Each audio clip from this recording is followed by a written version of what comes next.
Assalamualaikum warahmatullahi wabarakatuh. Bertemu kembali dengan saya, Bu Hastin, dalam mata kuliah Etika dan Hukum Kesehatan. Untuk kali ini atau pertemuan kali ini kita akan membahas tentang teori pengambilan keputusan. Nah, pengambilan keputusan itu apa sih? Pengambilan keputusan itu secara pengertian adalah proses pengambilan keputusan merupakan bagian dasar dan integral dalam praktik suatu profesi, di mana kita sekarang sebagai profesi bidan ya, dan keberadaannya sangat penting karena akan menentukan tindakan selanjutnya. Nah, pengambilan keputusan adalah memilih alternatif yang ada. Jadi kalau di kebidanan itu mungkin nanti kita ke depan akan bertemu dengan beberapa kasus di mana bidan dan pasien harus sepakat dalam mengambil keputusan apa yang akan diambil untuk keberlangsungan kondisi pasien. Begitu ya. Nah, dalam teori atau secara teori pengambilan keputusan itu ada 4, yaitu teori utilitarisme, teori deontologi, teori hedonisme, dan eudonisme. Kita bahas satu-satu. Nah, teori utilitarisme atau utilitarian adalah meyakini prinsip utilitas atau kegunaan. Ya, prinsip kegunaan. Semua manusia memiliki persamaan, yaitu mencari kesenangan dan menghindari rasa sakit. Sehingga manusia akan melakukan upaya untuk mendapatkan hal itu. Ya, teori ini menitikberatkan pada konsekuensi tindakan. Ya, jadi ada pengambilan keputusan, ada tindakan, maka akan ada konsekuensinya. Lalu, kelemahan utilitarian ini adalah ukuran manfaat tidak jelas. Kadang-kadang bermanfaat untuk saya, belum tentu bermanfaat untuk jenengan, ya kan? Jadi ukuran manfaat belum jelas karena setiap orang memiliki konsep yang berbeda-beda mengenai manfaat. Ya, perbedaan prioritas. Ya, setiap orang memiliki skala prioritas yang berbeda sehingga kita mengukur suatu hal apakah banyak manfaat untuk sedikit orang atau sedikit manfaat untuk banyak orang itu akan berbeda. Ya, manfaat siapa yang harus dipertimbangkan? Nah, biasanya secara intuitif, manusia akan memikirkan manfaat untuk dirinya sendiri dulu ya, baru setelah itu manfaat untuk orang lain dan keluarganya. Manusia mempengaruhi dan dipengaruhi oleh lingkungannya. Ya, jika ukurannya adalah manfaat, individu bisa membenarkan apa yang menurutnya benar atas nama orang lain, padahal untuk kepentingan pribadi. Ya, jadi di sini memang rancu ya, bermanfaat untuk saya, belum tentu bermanfaat untuk orang lain.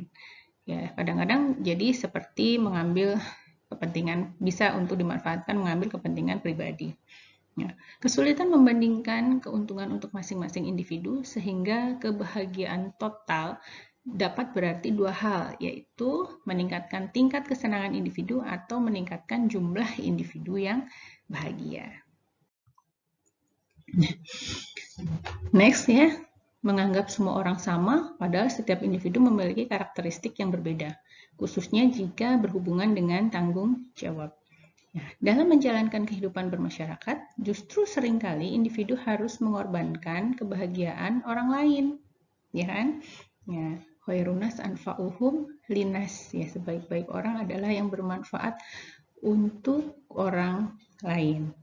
Ya, munculnya ketimpangan moral dan ketidakadilan karena individu harus mau berkorban demi kepentingan dunia dapat memicu konflik serta mengancam keamanan dan perlindungan terhadap individu. Nah, itu secara utilitarian seperti itu ya. Dalam waktu yang sempit, manusia dituntut untuk segera mengambil keputusan, sehingga tidak ada waktu untuk mempertimbangkan konsekuensi dari berbagai pilihan. Nah, kadang-kadang disinilah bisa salah mengambil keputusan. Manusia mengalami kesulitan dalam memprediksi semua kemungkinan konsekuensi dari suatu tindakan.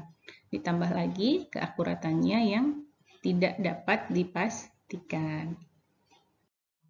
Nah, misal contoh kasus. Seorang ibu melahirkan bayi kembar 3 yang mengalami dempet di kepala.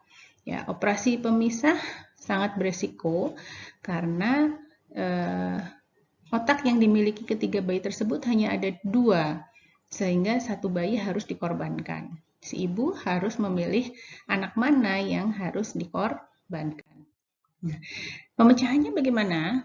Nah, jika si ibu menurut paham utilitarian, dia tidak akan segan memilih salah satu anaknya untuk dikorbankan. Karena menurut paham tersebut, lebih baik kehilangan satu nyawa, tapi masih bisa menyelamatkan 2 nyawa yang lain. Ya, ini asas manfaat tadi itu ya. Nah, jika si ibu tidak menganut paham utilitarian, dia akan keberatan. Karena jika memilih satu anak untuk dikorbankan, berarti ia membunuh dan itu berlawanan dengan integritas moralnya. Bagaimana tanggung jawabnya terhadap bayi yang akan dikorbankan itu? Nah, itu secara teori utilitarian ya. Nah, teori selanjutnya dalam pengambilan keputusan adalah teori deontologi. Deontologi berasal dari kata deon dalam bahasa Yunani yang disebut duty atau tugas. Paham deontologi berkeyakinan bahwa sesuatu yang baik berakar dari kebaikan manusia mengerjakan tugas atau kewajibannya. Nah, fokus utama paham deontologi adalah tugas atau kewajiban manusia dan mengesampingkan konsekuensinya. Paham deontologi biasanya merupakan dorongan hati individu, ya, gitu. Untuk membela negara atau membela keluarganya.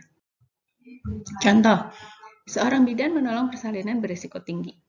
Bidan tersebut melakukannya tanpa mempertimbangkan risiko yang membahayakan ibu dan janinnya, dan kemungkinan ibu dan janinnya tidak terselamatkan. Pembahasan kasus secara deontologinya, bidan harus menjalankan tugasnya sesuai dengan kewenangan yang dimiliki. Bidan tidak boleh keluar dari tanggung jawab kewenangannya dalam menjalankan tugas, seperti bidan memberi penanganan pada pasien yang mengalami diare berat. Hal ini dikatakan sudah keluar dari kewenangannya. Karena bidan tidak menangani penyakit diare ya. Bidan itu yang menanganinya ibu hamil, ibu melahirkan, ibu nifas, bayi dan balita. Ya, kalau dewasa sakit diare itu seharusnya bukan menjadi kewenangan bidan. Nah, teori yang ketiga adalah teori hedonisme. Nah, menurut Aristoteles, sesuai kodratnya, setiap manusia itu mencari kesenangan dan menghindari ketidaksenangan. Betul? Ya. Hal yang penting adalah menggunakan kesenangan dengan baik, tidak terbawa oleh kesenangan. Ya. Kemudian kalau menurut Epikuros, tujuan terakhir kehidupan adalah kesenangan. Ya, menurut John Locke, kita sebut baik bila meningkatkan kesenangan dan sebaliknya. Nah, contoh kasus. Seorang mahasiswa menempuh pendidikan kebidanan karena ingin menjadi seorang bidan yang bisa menolong orang lain. Ya, bidan memilih menjadi bidan delima karena dengan menjadi bidan delima dia akan dinilai berkualitas oleh profesi dan masyarakat. Nah, gitu ya. Jadi maksudnya kalau jadi bidan delima itu dia senang karena nanti masyarakat akan menilai dia berkualitas, baik, kayak gitu. Ya, teori hedonisme. Setiap kegiatan manusia mengejar suatu tujuan, ingin mencapai tujuan yang baik untuk dirinya. Ya, manusia mencapai kebahagiaan dengan menjalankan kegiatan yang rasional.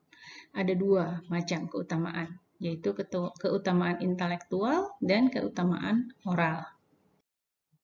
Contoh, seseorang yang ingin menjadi bidan, maka dirinya harus menempuh pendidikan bidan untuk mencapai tujuannya menjadi bidan.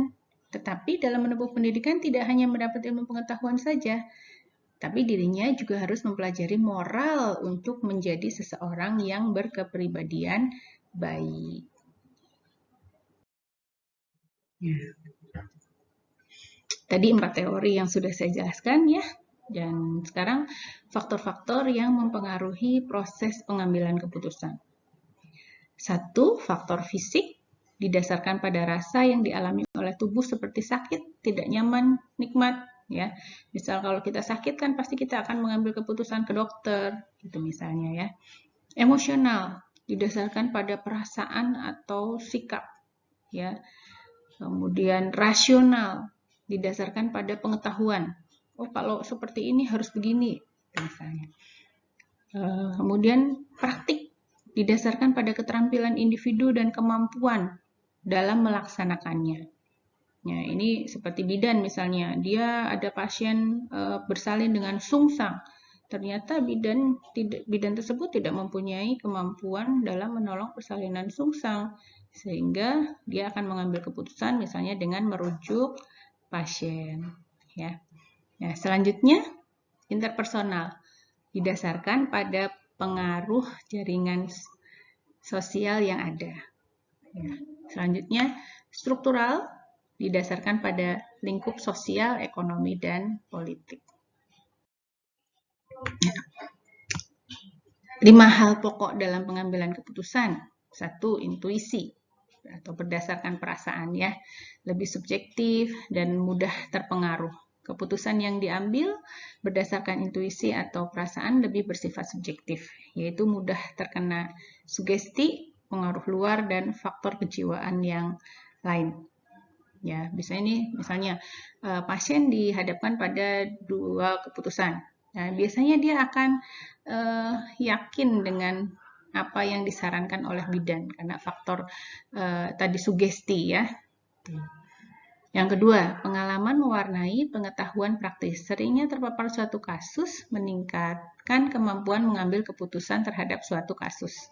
Jadi karena dia sudah banyak pengetahuan tentang kasus tertentu misalnya, sehingga dia akan belajar dari yang sudah pernah dialami. Ya.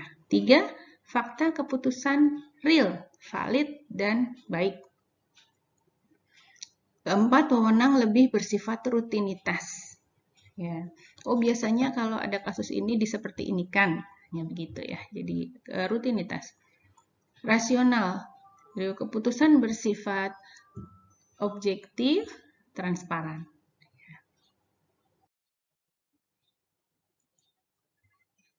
Nah, selanjutnya kerangka pengambilan keputusan dalam suatu asuhan kebidanan. Bidan harus mempunyai responsibility dan accountability, ya. Bidan harus menghargai wanita sebagai individu dan melayani dengan rasa hormat. Pusat perhatian pelayanan bidan adalah safety and well-being mother. Jadi menjadikan perempuan ibu yang baik, gitu ya. Bidan berusaha menyokong pemahaman ibu tentang kesejahteraan dan menyatakan pilihannya pada pengalaman situasi yang aman. Nah, ini bentuk pengambilan keputusan. 1. Strategi dipengaruhi oleh kebijakan, organisasi atau pimpinan, rencana dan masa depan, rencana bisnis, dan lain-lain. 2. Cara kerja yang dipengaruhi pelayanan kebidanan di dunia klinik dan komunitas.